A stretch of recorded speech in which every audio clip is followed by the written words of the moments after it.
សួស្តីបងប្អូនទាំងអស់គ្នាជួបគ្នាទៀតហើយយើងនឹងបន្តធ្វើលំហាត់តទៀតចាយើងកុំឲ្យខាតពេលយូរយើងចាប់ដើមទាំងអស់គ្នាយើងមើលប្រភេទទី1វាមាន1ភាគ2បូកជាមួយនឹង3ភាគ6ចា3ភាគ6ចាអញ្ចឹងយើងមើលភាគបែងយើងភាគបែងនៅក្នុងខ្ទង់រាយអញ្ចឹងយើងមិនចាំបាច់រំលងខ្ទង់ទេណាចាអញ្ចឹងយើងដាក់1ភាគ2នៅនេះតែម្ដងមកអត់ចាំបាច់រំលងខ្ទង់ទេណាព្រោះយើងគិតថា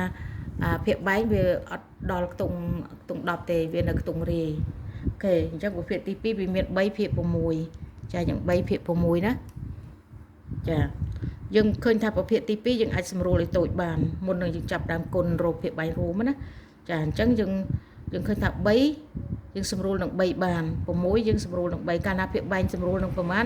ចែកនឹងប្រមាណភាគយកចែកនឹងប្រមាណភាគបែងចែកនឹងប៉ុណ្ណឹងដែរអញ្ចឹងភាគយកនេះយើងចែកនឹង3យើងបាន1ណាចា3ចែក3យើងបាន1តទៅទៀត6ចែកនឹង3 6ចែកនឹង3យើងបាន2ចាយើងស្មើ6ទៅយើងដាក់2មកវិញមកចាតមកទៀតយើងគុណរោភាគបែងរួមចាភាគបែងរួមយើងបាន2 2ដង4ចាយើងដាក់4បន្ទាប់មកហើយយើងឃើញភាគបែងរួមហើយយើងសម្អាតចេញអស់តបទៀតយកប្រភេទទី1យកមកតាំងនៅខាងឆ្វេងយើង1ភាគ2អូខេចា1ភាគ2អញ្ចឹងបន្ទាប់មកយកភាគបែងរួម4នេះយកទៅចែកឲ្យ2ភាគបែងនៃប្រភេទទី1 4ចែកនឹង2យើងបាន2ចាយើងបាន2យើងនៅ2តើយើងបាច់តាមតយណា2បន្ទាប់មកយើងយកផលចែក2ទៅគុណនឹង1 2 1ដង2ចាអញ្ចឹង2នេះយកមកដាក់តាំងនៅខាងឆ្វេង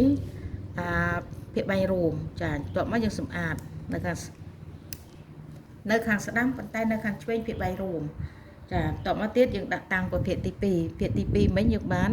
1ភាគ2ចាយើងបាន1ភាគ2ចាយើងបាន1ភាគ2បន្ទាប់មកទៀតយើងយកភាគបែងនេះចែកនឹងភាគបែង4នេះភាគបែងរួមនេះចែកនឹង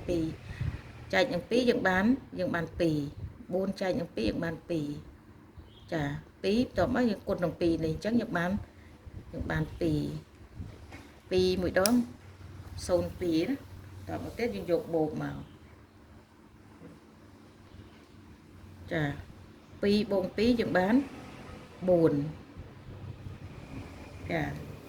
ចាកាលណាភាគយកនិងភាគបែងរួមដូចគ្នាអញ្ចឹងវាស្មើនឹងចំនួនគុណ1ចាស្មើចំនួនគុណ1អូខេ